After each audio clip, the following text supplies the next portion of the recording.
ఆంధ్రప్రదేశ్ రాష్ట్రంలో సుమారు 123 మున్సిపాలిటీల్లో, కార్పొరేషన్లో, నగర పంచాయతీల్లో ఇంజనీరింగ్ విభాగంలో 14,000 మంది కార్మికులు పనిచేస్తున్నారు. ఈరోజు చాలీ జీతాల్లో మా బతుకులు ఇలా సాగుతున్నాయి.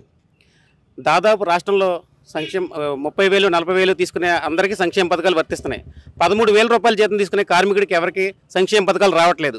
ఈరోజు మా కార్మికుడు రేషన్ కార్డుకి అప్లై చేసుకుంటుంటే నాట్ ఎలిజిబిలిటీ అని వస్తుంది. సంక్షేమ పథకాలు అప్లై చేసుకుంటే ఏమీ రావట్లేదు. తల్లికి వందనం రావట్లేదు.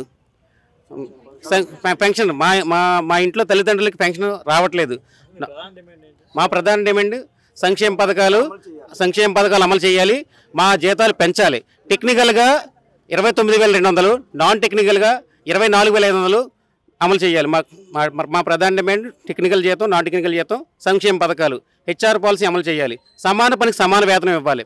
ఈరోజు ఇదే మున్సిపాలిటీల్లో మాతో సమానంగా పనిచేస్తున్నారు పర్మనెంట్ కార్మికులు. వాళ్ళకి 70,000 రూపాయల జీతాలు, 80,000 రూపాయల జీతాలు వస్తున్నాయి. మాకు 13,000 రూపాయల జీతం, 16,000 రూపాయల జీతం వస్తుంది. మేము 70,000, 80,000 అడగట్లే. మా కష్టానికి ప్రతిఫలంగా సమాన పనికి సమాన వేతనం అడుగుతున్నాం. 24,500 కార్మికుడికి, టెక్నికల్గా 29,200 అడుగుతున్నాం. ఇంజనీరింగ్ సెక్షన్లో ఎమర్జెన్సీ విభాగం అనే పేరే కానీ మాకు జీతాలు అసలు సరిపోవట్లేదు. జీతాలు సరైన జీతమే కాదు మా కష్టానికి. Water supply, street lighting, computer ఆపరేటర్లు, ఎలక్ట్రికల్ డిపార్ట్మెంటు, సెక్యూరిటీ గార్డులు, వివిధ కేటగిరీలో 24 గంటలు 7 రోజులు, అలాగే 365 రోజులు. సీఎల్ లేవు, వీక్లీ ఆఫ్లు లేవు, పండగ సెలవులు లేవు. ఏమీ లేకుండా నిరంతరం 24 గంటలు పనిచేస్తున్నాం. కోవిడ్ సమయంలో పారిశుద్ధ్య కార్మికులతో పాటు మేము కూడా పనిచేస్తాం. కానీ వారి వరకే మాత్రమే హెల్త్ అలవెన్స్ వచ్చింది.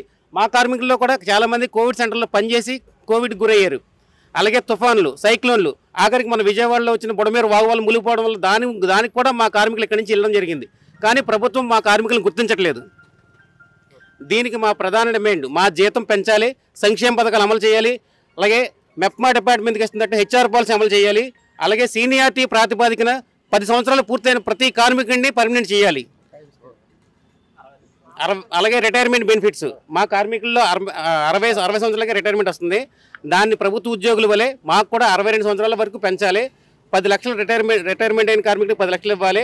అలాగే పెన్షన్ ప్రతి నెల 10,000 ఇవ్వాలి. ఎక్స్గ్రేషియా కూడా విధుల నిర్వహణలో చనిపోతే వారికి కూడా ఎక్స్గ్రేషియా ఇవ్వాలి. మా శాలరీస్ 13,000 ఇప్పటి వరకు మేము ఇంజనీరింగ్ సెక్షన్లో చేస్తున్నాం. కానీ మా సమాన పనికి సమాన వేతనం అంటూ ఎక్కడ ఇవ్వడం జరగలేదు. అందుకని మా ప్రధాన డిమాండ్ ఏంటంటే మాకు 24,000, టెక్నికల్కి 29,000. అలాగే సంక్షేమ పథకాలు కూడా మాకు ఏమీ వర్తింపు చేయట్లేదు. మా తల్లిదండ్రులు మా రేషన్ కార్డులో ఉన్నా సరే మాకు వాళ్ళకి పెన్షన్ అందట్లేదు. అలాగే హ్యాండిక్యాప్డ్ వాళ్ళు ఉన్నా వాళ్ళకి పెన్షన్ తీసేశారు.